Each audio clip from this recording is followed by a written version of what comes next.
नमस्कार दोस्तों, मेरा नाम है अतुल श्रीवास्तव और स्वागत है आपका नेक्सस जीएस में। ज्योग्राफी थ्रू एनसीईआरटी हो रही है। एनसीईआरटी के थ्रू ज्योग्राफी कराई जा रही है। 6 से 12 तक की एनसीईआरटी कंप्लीट कराई जा रही है।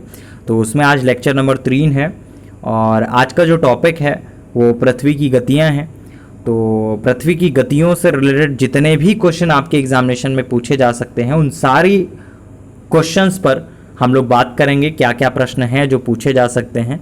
तो आप सभी को बहुत अच्छे से पता है कि आपके एग्जामिनेशन में चाहे वो पीसीएस का हो, चाहे वो आईएएस का हो या फिर स्टेट लेवल की कोई भी एग्जामिनेशन हो, एनसीईआरटी से क्वेश्चन ज़रूर बनते हैं। ज्योग्राफी एक इम्पॉर्टेंट सब्जेक्ट है ही, यहाँ से क्वेश्चन पूछे ही जाते हैं। तो चलिए शुरुआत कर देते हैं। पहला क्वेश्चन है, निम्नलिखित में कौन सा ऋतुओं में परिवर्तन का कारण है।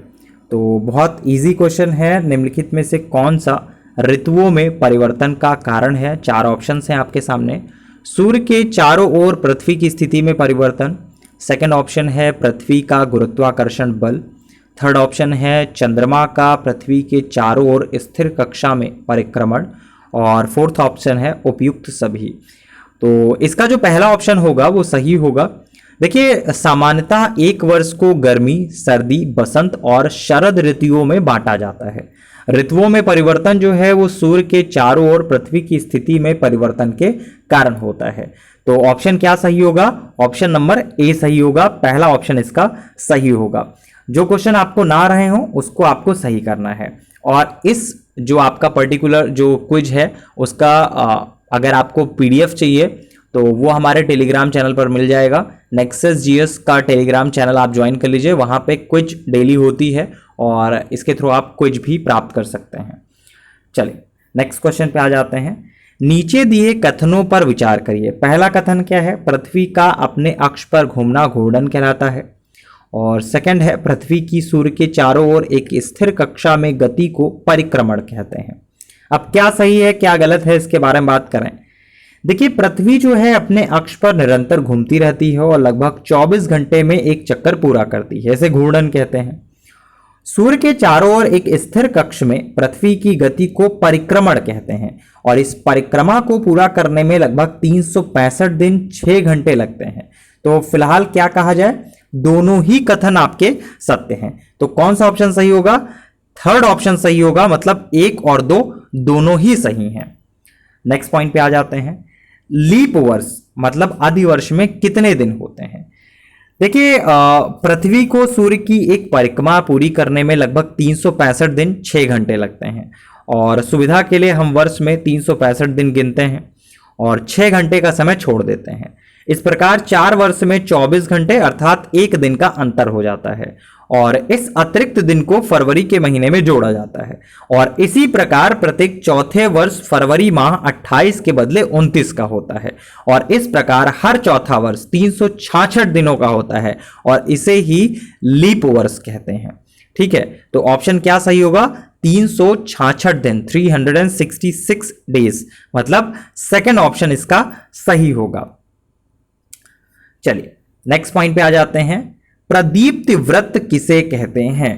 तो देखिए, ऑप्शन आपके सामने है। ग्लोब पर वृत्त जो तापमान को विभाजित करता है। सेकंड ऑप्शन है ग्लोब पर वह वृत्त जिसके द्वारा किसी स्थान की सही स्थिति ज्ञात की जाती है। थर्ड ऑप्शन है ग्लोब पर वह वृत्त जो दिन तथा रात को विभाजित करता है। फोर्थ ऑप्शन है इनमें से कोई नहीं। तो क्या सही होगा इसके बारे में थोड़ी सी बात करें। देखिए, पृथ्वी जो है सूर्य से प्रकाश प्राप्त करती है और पृथ्वी का जो आकार है वो गोले के समान है और इसीलिए एक समय में सिर्फ इससे इसके आधे भाग पर ही रोशनी प्राप्त होती है। ग्लोब पर वह वृत्त जो दिन तथा रात को विभाजित करता है उसे प्रदीप्ति वृत्त कहते हैं, मतलब थर्ड ऑप्शन इसका सही होगा। तो 4 क्वेश्चन बने आपका इस चैप्टर से जो पृथ्वी की गतियां हैं। तो अभी तो आपका जो ज्योग्राफी एनसीईआरटी चल रही है उसका क्लास 6 का बोल सकते हैं कि क्वेश्चंस चल रहे हैं। पहला आपका जो हुआ है उसमें हम लोगों ने सामाजिक विज्ञान पृथ्वी हमारा आवास के बारे में डिस्कस किया। जो सेकंड लेक्चर हुआ है उसमें हम लोगों ने ग्लोब, अक्षांश और देशांतर के बारे में डिस्कस किया है।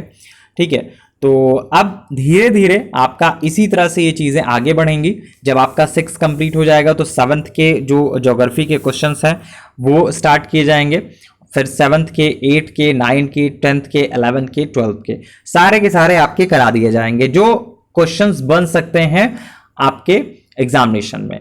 ठीक है, तो साथ साथ आप ज्योग्राफी की एनसीईआरटी पढ़ सकते हैं, आप एनसीईआरटी ओल्ड भी पढ़ सकते हैं, आप एनसीईआरटी न्यू भी पढ़ सकते हैं, कोई समस्या नहीं है। जो भी एनसीईआरटी आपके पास मिल जाए, जो अवेलेबल हो उसको आप पढ़ सकते हैं।